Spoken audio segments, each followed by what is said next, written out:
మీ మహాప్రేమను బట్టి దయను బట్టి స్తోత్రాలు. ఇదిగో ప్రభా, ఈ దీనిని మరుగు చేసుకొని చోటిగా చక్కగా మీ వాక్యం ద్వారా మీరే మాట్లాడండి. ప్రతి బిడ్డలు నేను విశ్వాసం నుంచి మరి స్థిరంగా మీరు ఎదిగి ఫలించే కృప దయచేయండి. ప్రభా, మీ బిడ్డలు వాక్యాన్ని వినడానికి సిద్ధపడుతున్నారు. వారితో ప్రభా మీరు చక్కగా వారికి అర్థమయ్యే రీతిగా మాట్లాడి మహిమ పొందమని, ప్రత్యేకంగా ప్రభా నీ మాటలు నా నోటిలో ఉంచి మహిమ ఘనత ప్రభావం పొందమని యేసు నామములో ప్రార్థిస్తున్నాము తండ్రి, ఆమేన్. దయచేసి ఎవరు కూడా మాట్లాడకండి. దేవుని మాటలు చాలా విలువైనవి. బైబిల్ వాక్య ప్రకారంగా ఈ మాటలు దొరికిన వారికి జీవం, సర్వ శరీరానికి ఆరోగ్యం వస్తుంది.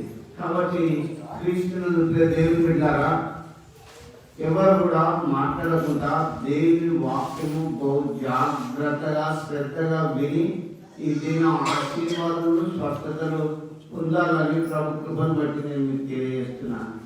ప్రభు మనందరినీ పోయిన వారం నుంచి వారం వరకు క్షేమంగా నడిపించి కాపాడి ఈ పరిశుద్ధమైన దినంలో ప్రభు మళ్ళీ చేర్చి ప్రభు ఆత్మతో సత్యంతో ఆరాధించుకునే భాగ్యం ఇచ్చిన తండ్రికి మనం ఎంతో స్తోత్రం చెల్లిద్దాం.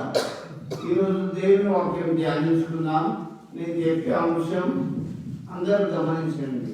విలువైన యేసయ్య మాటలు. అర్థం చేసుకున్నారా? ధ్యానం చెప్పేది ఏంటి? విలువైన యేసయ్య మాటలు. ఈ మాటలకు ఎంత విలువ ఉన్నదో మీరు దయచేసి గమనించండి.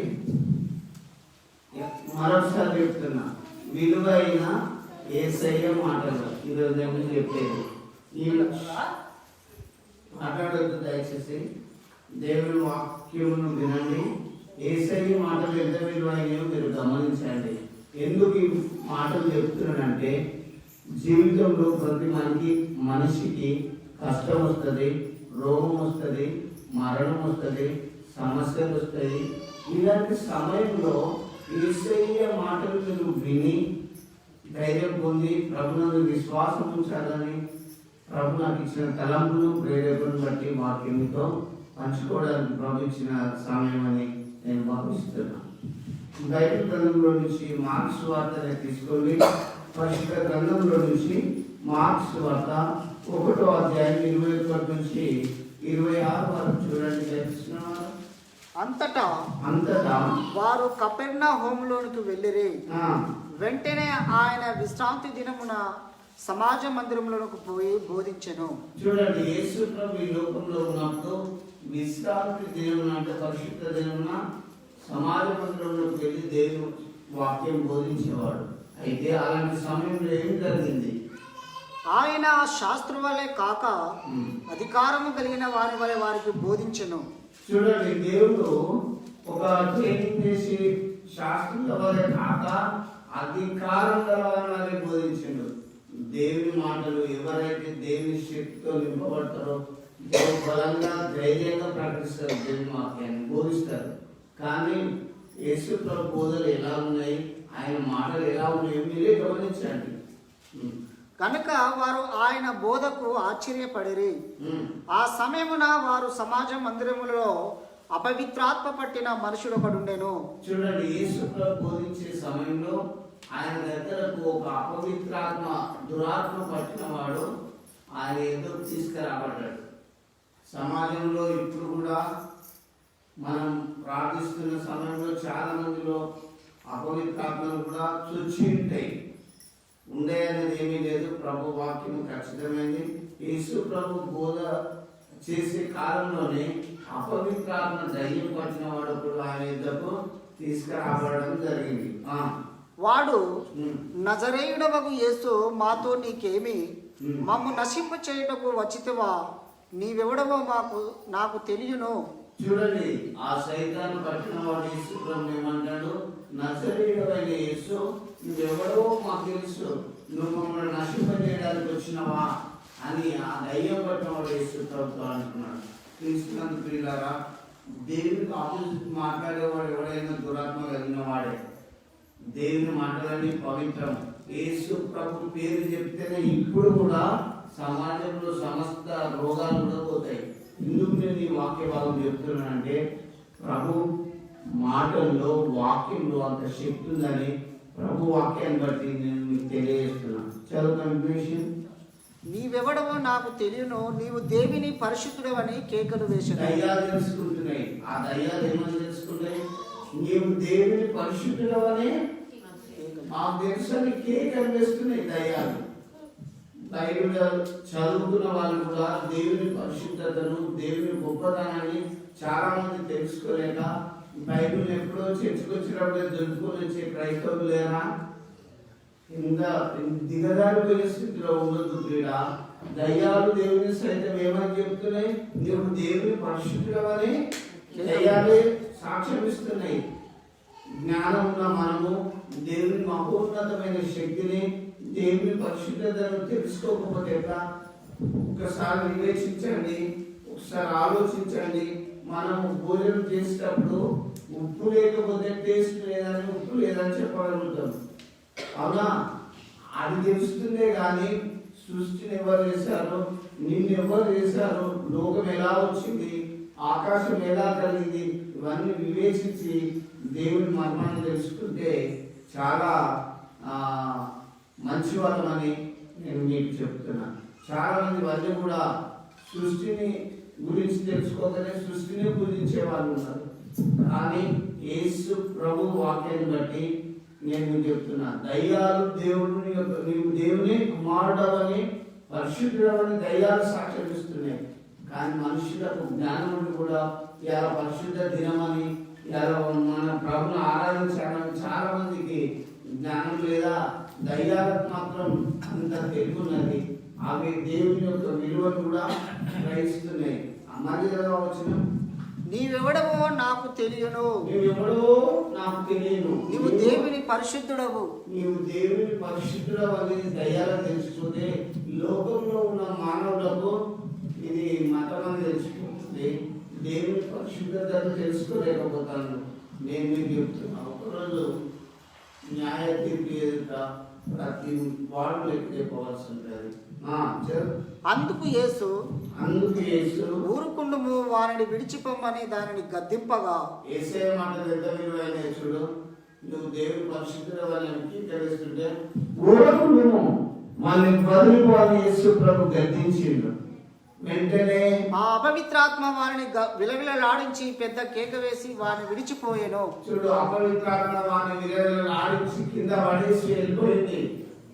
ఇప్పుడు అయ్యా మనం ఎంత బోధిస్తే నీ దయ్యాలను వెళ్ళగొట్టకపోతే యేసుప్రభు చెప్పింది కదా. కొంతమంది వెళ్ళగొట్టని వాళ్ళు ఏం చెప్తారంటే, ఎన్ని చేస్తే నేను దయ్యాలను వెళ్ళగొట్టలేదా, అద్భుతాలు చేయలేదా, రోగులను స్వస్థపరచలేదా, అక్రమం చేయవాలరా, నా యుద్ధ నుండి పొమ్మలేదా అన్నారు. కానీ మరొక చోట ఏమని తెలుసా? ప్రభు దయ్యం కూడా నామం మేము నిలబెట్టామంటే పరలోకమందు నీ పేరు వ్రాయబడినదని సంతోషించు అని చెప్పాడు ప్రభు. అక్రమం చేసేవాడికి అలా చెప్పిండు. కానీ యథార్థం నుండి దయ్యాలు నిలబొట్టు, రోగులను స్వస్థపరిచి దేవుని వాక్యానుసారంగా చేసే వాళ్ళకు పరలోక రాజ్యంలో జీవ గ్రంథంలో వారి పేరు వ్రాయబడి ఉంటుంది.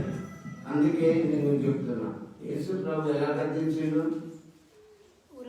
ఊరకుండము అని వారిని వదిలిపోని గద్దించడాన్ని ఆ దయ్యము వారిని కింద పడేసి ఆడించి వదిలిపోయింది. యేసయ్య మాటలు ఎంత విలువైన చూసుకోండి. యేసు ప్రభు పేరు చెప్తే దయ్యాలు గలగలు ఆడాలి. అనాది కాలమే కాదు, ఈ రోజుల్లో కూడా ప్రభు పేరు చెప్తే అవి మణిగిపోతాయి. అందుకే దేవుని తెలుసుకోండి, దేవుని మాటలు తెలిసి బైబిల్ అనుదినము చదివి ఆశీర్వదింపబడండి. ఇప్పుడు నేను ఒకటి చెప్పాను, విలువైన యేసయ్య మాటల్లో దయ్యాలు గద్దించడానికి విలువలాడించి వదిలిపోయింది యేసయ్య మాటలు. మరి ఇంకోటి ఇప్పుడు అదే 1వ అధ్యాయం 40 వచనం నుంచి, ఒక కుష్ఠరోగి ఆయన ఎద్దకు వచ్చి ఆయన ఎదుట మోకాలుని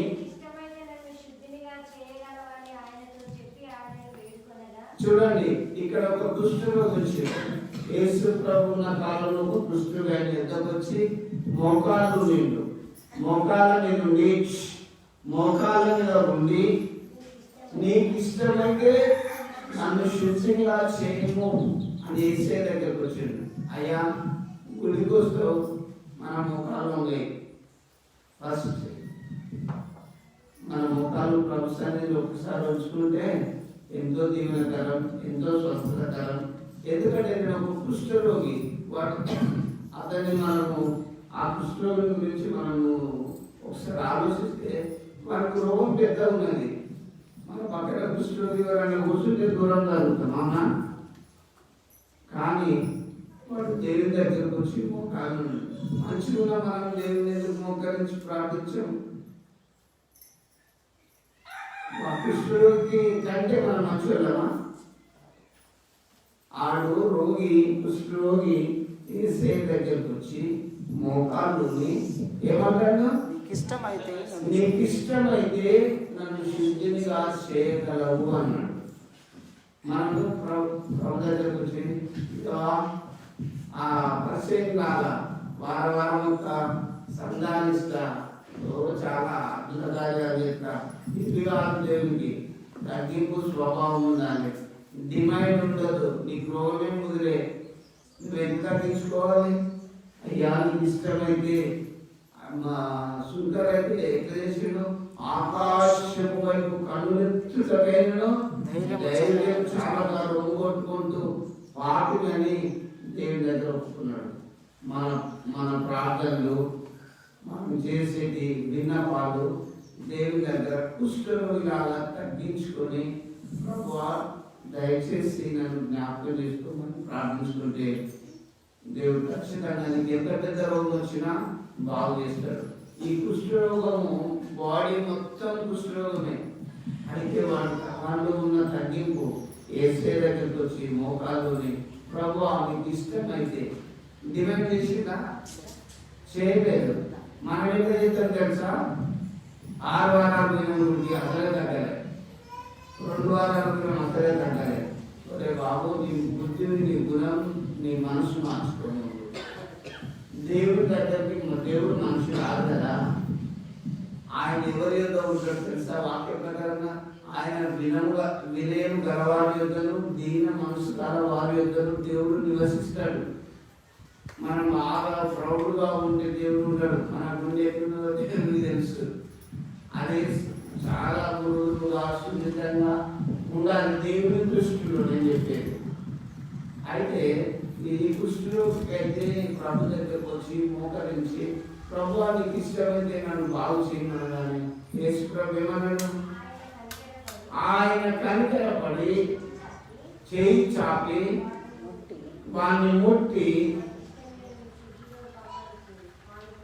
నాకు ఇష్టమే నువ్వు శుద్ధిలో కమ్మనగానే ఏమైంది?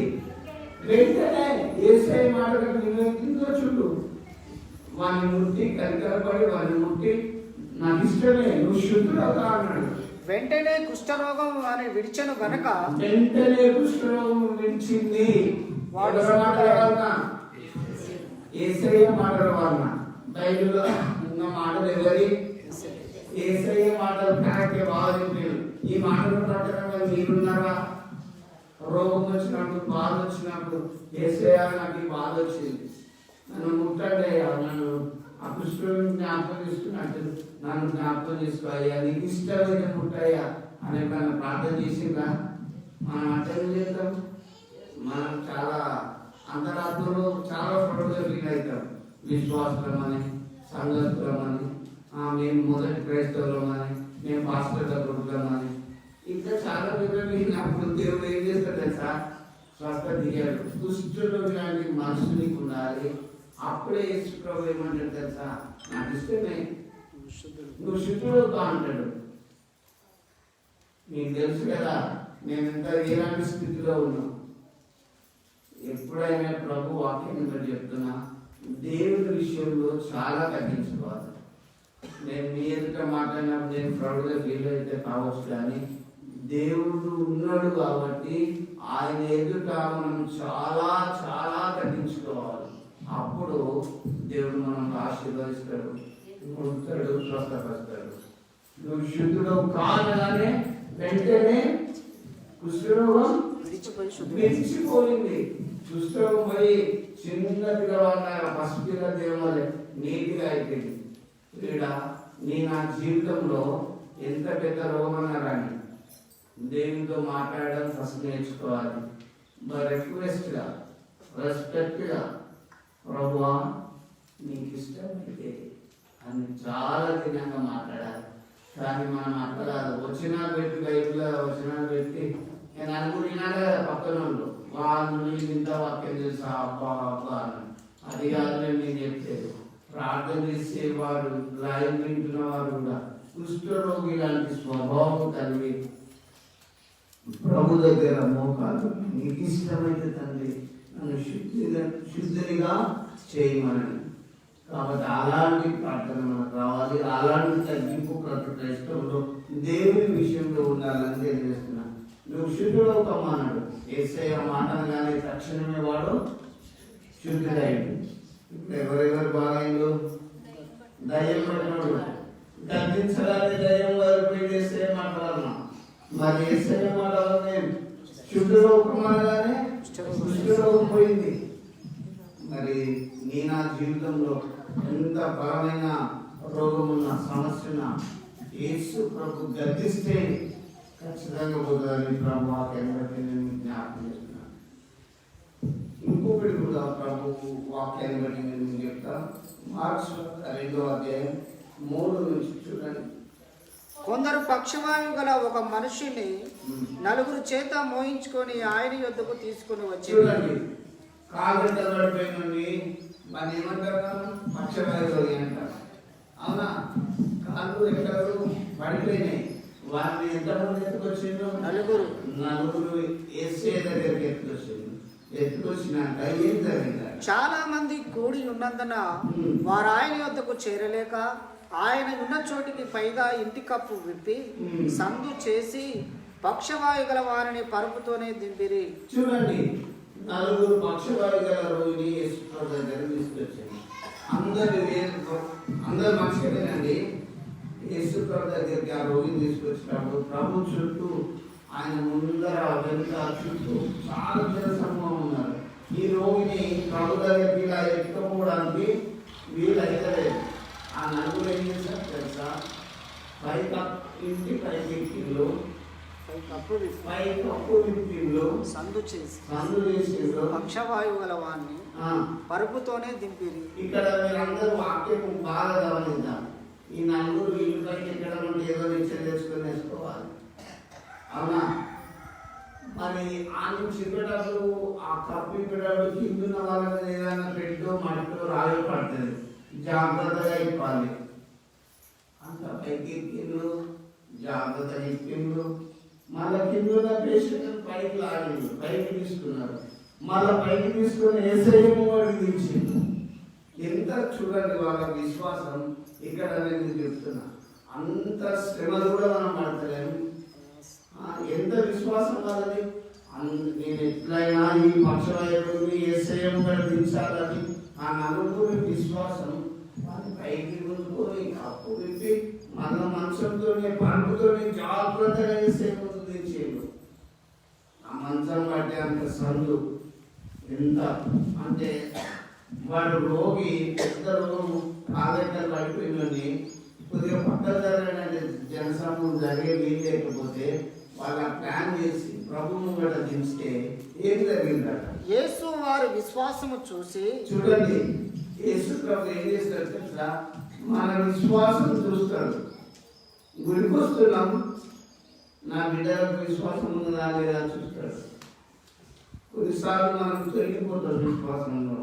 అందుకే అప్పుడు ఆయా సందర్భాల్లో యేసు ప్రభు ఏమన్నాడంటే అల్ప విశ్వాసులారా అని గద్దించాడు. కొన్ని ఇక విడిచిపోతారని కొన్ని పోతారు. మన జీవిత దినాల్లో ఒకటి ఎక్కువ కూడా పెంచుకోవడం ఆయన చిత్రం లేదు. ఆ నిరీక్షణ కలిగి, ఆ విశ్వాసం కలిగి బ్రతకాలి. అయితే వాళ్ళ విశ్వాసాన్ని చూసి ఏమన్నాడు? యేసు వారి విశ్వాసము చూసి, కుమారుడా నీ పాపములు క్షమింపబడి ఉన్నవని పక్షవాయు వారితో చెప్పెను. శాస్త్రులో కొందరు పక్షవాయువు గల వారిని చూసి, నీవు లేచి నీ పరపెత్తుకుని ఇంటికి పొమ్మని నీతో చెప్పుచున్నాను. చూడండి, పైకి ఎక్కారు, నలుగురు కప్పు ఇప్పారు. ఆ పైకి పేషెంట్లు పక్షవాయు పైకి తీసుకొని మన యేసు దగ్గర దించారని యేసు ప్రభు ఏమన్నాడు? పక్షవాయుడా నీ పాపములు క్షమింపబడినవి, లేచి పరపెత్తుకొని నీ ఇంటికి పో అని చెప్పింది. తక్షణమే వాడు లేచి పరపెత్తుకొని వారందరి ఎదుట నడిచిపోయి. చూడండి, తక్షణమే లేచిండు. యేసయ్య మాటల్లో తక్షణమే హీలింగ్ ఉంటది. నువ్వు 10 వారాలుగా నువ్వు మెదకు పోయి గుండు కూడా తీసుకుంటే కాదండి, బాగా స్వస్థతలు వచ్చి వాక్యంలో ఏదో ఇది మన ఆచారాలు కాదు. ఆ చర్చికి పోయి 4 వారాలు ఈ చర్చికి పోయి గురువు కొట్టించుకుంటా, ఇలాంటి కాదు. విశ్వాసం, నలుగురు విశ్వాసం ఎట్లున్నది? యేసయ్య దగ్గర పోతే బాగా యేసయ్య ఎట్లున్నాడు, ఆయన మూవలు వెళ్ళి దించాలి. కాబట్టి క్రీస్తులకు ప్రియులారా, ఆ నలుగురు విశ్వాసాన్ని చూసి, కుమారుడా నీ పాపములు క్షమింపబడినవి, లేచి నీ పరపెత్తుకొని పొమ్మనగానే వెంటనే లేచి వాడు అందరి ఎదుట తక్షణమే పరుగులుట్టుకొని టకటకని చేరిపోతాడు. క్రైస్తవ సమాజానికి సవాలుగా ఈ వాక్యం చెప్తున్నా. ప్రతి సంఘంలో ఇలాంటి జరగాలి. పేతురుని తీసుకో, వెండి బంగారాలు మా యొక్క లేవు, లేననే వాడు ఎట్లా వేసిండు? దిగ్గున వేసిండు. అయ్యా బుధకుడా, సేవకుడా, రోషం కలిగి దేవుని సేవ చేయాలని శ్వాస. ఆ పవర్ పొందుకోవాలంటే ప్రభు పాదాల దగ్గర పడి అనుకోవాలి దేవుడిని. ఇక్కడ వాడు వెంటనే లేచి అందరి ఎదుట పరపెత్తుకొని పోయింది. యేసయ్య మాటలు దైవంగా, యేసయ్య మాటల్లో ఎంత విలువలో గమనించండి, గ్రహించండి. దేవుని మాటలు పెడిచిన పెట్టకండి. ప్రభు లేరగానే దిగ్గున వాడు నిలిచిపోయిండు. నీ జీవితంలో ఎంత పెద్ద సమస్యలు వచ్చినా, రోగాలు వచ్చినా, నీ యేసయ్య నీ తోడు ఉంటే ఏ దేవుడిని కూడా సమీపించారు. ఇప్పుడు అపవాదం కూడా కనిపించగానే పోయింది.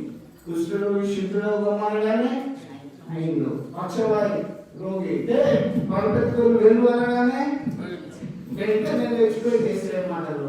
అందుకే విలువైన యేసు ప్రభు మాటలు గమనించండి, గ్రహించండి, ఈ హృదయంలో నింపుకోండి. ఇంకొకటి కూడా నేను మీకు జ్ఞాపకం చేస్తాను.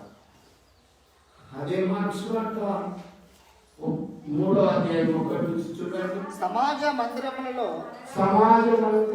ఆయన మరలా బోధించుచుండగా, చూడండి, ప్రభు బోధించే కాడ రోగులు ఉన్నారు. యేసు ప్రభు బోధించే కాడ ఎవరున్నారు? మూర్ఛ చేయగలవాడు.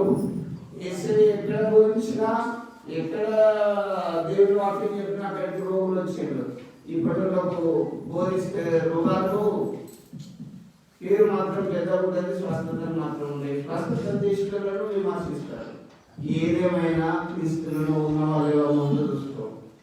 దైవజనుడు ఇప్పుడు యేసయ్య మాటకి ఎంత పవర్ ఉందో అది ప్రజలు తెలుసుకోవాలి, విశ్వాసం తెలుసుకోవాలి, సేవకులు తెలుసుకోవాలి. ఊచ చేయగల వాడు యేసయ్య బోధనడానికి వచ్చిండు. అక్కడేం జరిగింది? అది కామనే. అక్కడ ఉన్న వాళ్ళు ఏం చేస్తుంటారు సార్? అక్కడ వాళ్ళు ఏం చేస్తున్నారు? ఏదైనా నేరం మోపాలి, వింటున్నా, ఏదైనా యేసయ్య మీద నేరం మోపాలి. ఎందుకు తెలుసా? ఈయన మంచి మంచి పనులు చేస్తారు కదా. ఒకరు మంచిగా సేవ చేసినా ఇంకొకరికి అసూయ. ఒకరు ఉన్న కాడికి మాట్లాడినా రెండో కడుపు అంటే, అవునా? ఒక విశ్వాస భక్తి ఉన్నారు, అబ్బో అదేం భక్తి అంటారు. ఒకరు ఎక్కువసేపు ప్రార్థన చేసుకున్నా ఇంతసేపు అంటారు. అంటే లోకంలో ఇలాంటి భయంకరమైన సమాజంలో జీవిస్తున్నాం. యేసు ప్రభు ఆ సమాజంలో బోధిస్తున్నప్పుడు ఆయన మీద తప్పులు పట్టాలని చూసిండు. అయితే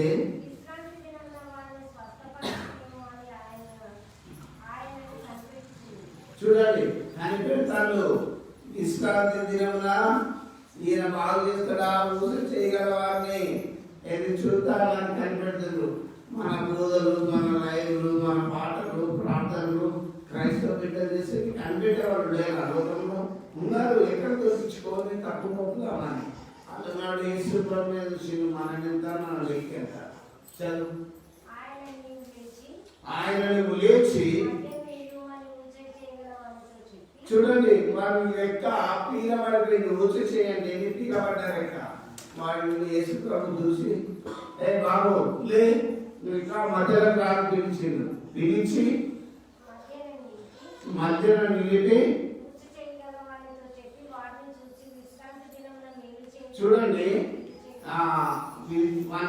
నిలిపి వాళ్ళందరి మధ్య యేసు ప్రభు ఏమన్నాడు తెలుసా? నీ చేయి చాపన్నాడు. ఇలా చేయి చాపగానే రెండవ దాకా చక్కగా బాగుపడ్డట్టు 5వ వచనంలో మనం చూస్తాం. కోపముతో వారిని కలియచూచి నీ చెయ్యి చాపమని ఆ మనుషునితో చెప్పెను. వాడు తన చెయ్యి చాపగా అది బాగుపడెను. చూడండి, యేసయ్య మాటలు ఎంత మంచి పవిత్రమైన విలువైన. చూడండి, చెయ్యి చాపు అనగానే చెయ్యి చాపిండు, అది చక్కగా బాగుపడేది. పీల రెక్క రాలేదు, బలమైన రెక్క, రెండో రెక్కలాగా బాగా అయిపోయింది. క్రీస్తు పీలరా, యేసయ్య మాటలు చాలా విలువైనవి. అందుకే దేవుని బైబిల్ వాక్యం బాగా చదవండి, గ్రహించండి. దేవుని మాటల్లో స్వస్థత ఉంటుంది, రక్షణ ఉంటుంది, శాంతి ఉంటుంది. మీకు ఏది కావాలో నెమ్మది ఉంటుంది. ఈ జీవిత యాత్రలో మరి విలువైన దేవుని మాటలు మర్చిపోదు. ఇంకోటి కూడా నేను మీకు జ్ఞాపకం చేస్తాను. 4వ అధ్యాయంలో 37 చూడండి, అదే మార్పులోనే. అప్పుడు పెద్ద తుఫాను రేగి ఆయన ఉన్న దోణ మీద అలలు కొట్టినందున.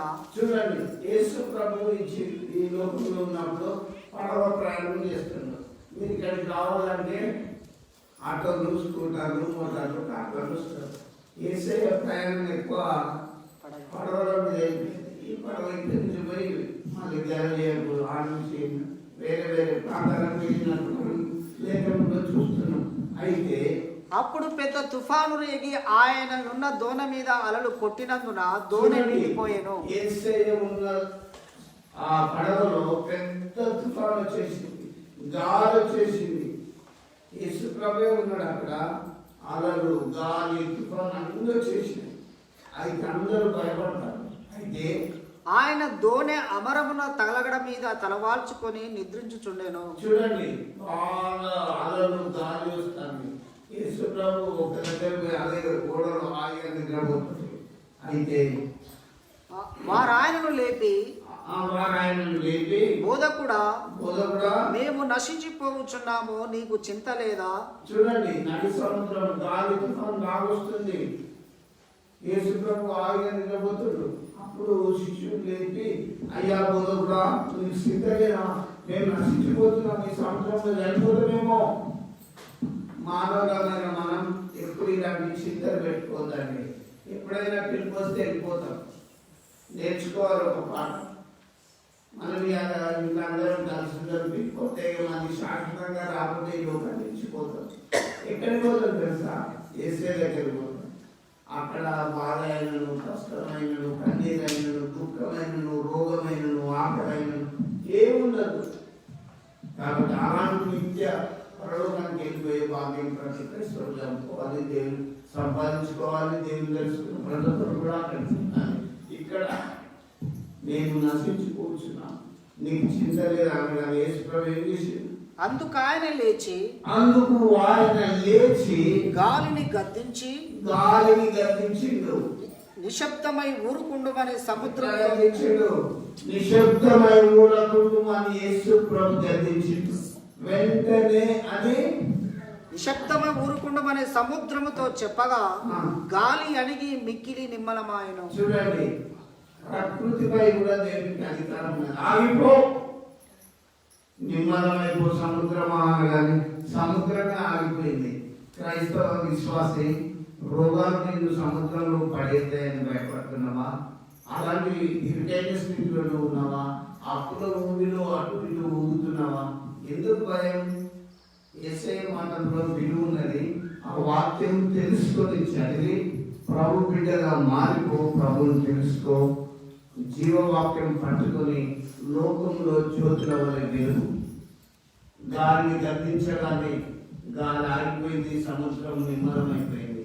మన ఇంట్లో అయా రోగాలున్నా సమస్యలున్నా ప్రభు వైపు చూస్తూ ప్రార్థన చేస్తూ విజయం సాధించాలని ప్రభు వాక్యం బట్టి నేను హెచ్చరిస్తున్నాను.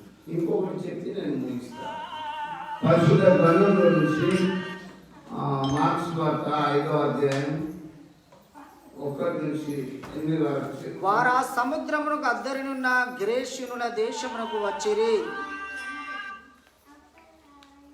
వాడు ఆ సముద్రముకు దగ్గరున్న గేరసేనుల దేశమునకు వచ్చినప్పుడు ఆయన దోణి దిగగానే అపవిత్రాత్మ పట్టిన వాడొకడు సమాధుల నుండి వచ్చి ఆయనకెదురుగా పడెను. చూడండి, అపవిత్రాత్మను పట్టిన వాడొకడు యేసు ప్రభువుకు ఎదురుగా వచ్చి ఆయనకు ఎదురు పడ్డాడు. అయితే వాడు సమాధులలో వాసము చేసేవాడు. దయ్యాలు పట్టిన లక్షణాలను గమనించండి. వాళ్ళు చీకట్ల సమాధుల కాడ ఉంటారని వాక్యం అనుసరిస్తుంది. సంఖ్యలతోనైనను ఎవడును వాని బంధింపలేకపోయేను. గొలుసులతో కూడా వాడిని ఎవ్వరు కూడా బంధించలేక కట్టేయలేకపోతాను. పలుమారు వాని కాళ్ళకును చేతులకు సంఖ్యలు వేసి బంధించినను వాడు కాళ్ళకు చేతులకు ఆ దయ్యం పట్టడానికి అట్లా సంఖ్య వేసినప్పుడు వాడు తుత్తునియలుగా చెప్పుకుంటాడు. వాడు ఆ చేతి సంఖ్యలను తెంపి కాలు సంఖ్యలను తుత్తిలుగా చేసిన గనక ఎవడును వాడిని సాధుపరచలేకపోయిను. ఎవడు కూడా వాడిని ఆపలేకపోతాడు. ఎంత మంచి తాళ్ళు అయినా వాడు ఏం చేస్తుంది, దయ్యం పట్టడానికి అంత శక్తి ఉంటుంది. కాబట్టి అందరూ భయపడిపోతారు. అయితే వాడు ఎల్లప్పుడూ రాత్రింబగళ్ళు సమాధులలో కొండలను కేకలు వేయచ్చు తన్ను తాను రాళ్లతో గాయపరచుకుని లక్షణాలను అది మీరు చూసుకోండి. తను తాను గాయపరుచుకుంటారు, తను తాను మాట్లాడుకుంటారు, తను తాను తిట్టుకుంటారు. బాగా గమనించండి లేఖనాలు. కేకలు వేస్తారు, ఇంకా రాళ్లతో గాయపరుచుకుంటారు. ఇప్పుడు సమాజంలో చాలా చోట్ల ఇలాంటి మంది దొరుకుతారు మనకు చూస్తే. కాబట్టి దయ్యం లక్షణాలు మీరు దేవుని వాక్యాన్ని బట్టి గమనించండి. అయితే అలాంటి వాడు చేసే ఏం చేసిండు, వాడు దూరం నుండి యేసును చూసి పరుగెత్తుకుని వచ్చి ఆయనకు నమస్కారం చేసి దయ్యాలు నమస్కారం చేయడానికి గుడికొచ్చి నేను నిద్రపోతాను. వాక్యం వినేటప్పుడే ఇంకా తోడ్పాటు వస్తాయి. ఎంత నేను క్రీస్తులు ఎదిగినట్టు సైతానికి ఆశ్రయినట్టు మీరే పరీక్షించుకోవాలి. ఇక్కడ వాడు దూరం నుంచి యేసు ప్రభువును చూసి దయ్యం పెట్టినవాడు ఆయన ఎదురుకు వచ్చి ఆయనకు నమస్కారం చేసి, యేసు సర్వోన్నతుడైన దేవుని కుమారుడా, యేసు సర్వోన్నతుడైన దేవుని కుమారుడు. దేవుని శక్తి దయ్యాలను తెలిసింది. సర్వోన్నతుడు దూతలు కూడా చెప్తే సర్వోన్నతమైన సర్వుడు దేవునికి మహిమ అని చెప్తే యేసు ప్రభుకి దయ్యాలకు కూడా తెలిసినాయి దేవుని శక్తి. సర్వోన్నతుడైన దేవుని కుమారుడా, నాతో నీకేం పని, నన్ను బాధపరచకుమని దేవుని పేరిట నీకు ఆనబెట్టుచున్నాను. దేవుని పేరిట ఆనబెట్టడం వల్ల దయ్యం దేవుని పేరు చెప్పి మోసం చేసే వాళ్ళు ఉన్నారు. మళ్ళీ దేవుని పేరిట నేను నీకు ఆనబెడుతున్నా, నన్ను బాధపరచదని సైతాన్ని చెప్తుంది. అయితే ఎందుకనగా ఆయన అపవిత్రాత్మ ఈ మనుషుని విడిచిపోమని వానితో చెప్పాను. మరియు ఆయన నీ పేరేమని వారిని అడగగా వాడు నా పేరు సేన, ఏలయనగా మేము అనేకులమని చెప్పిన.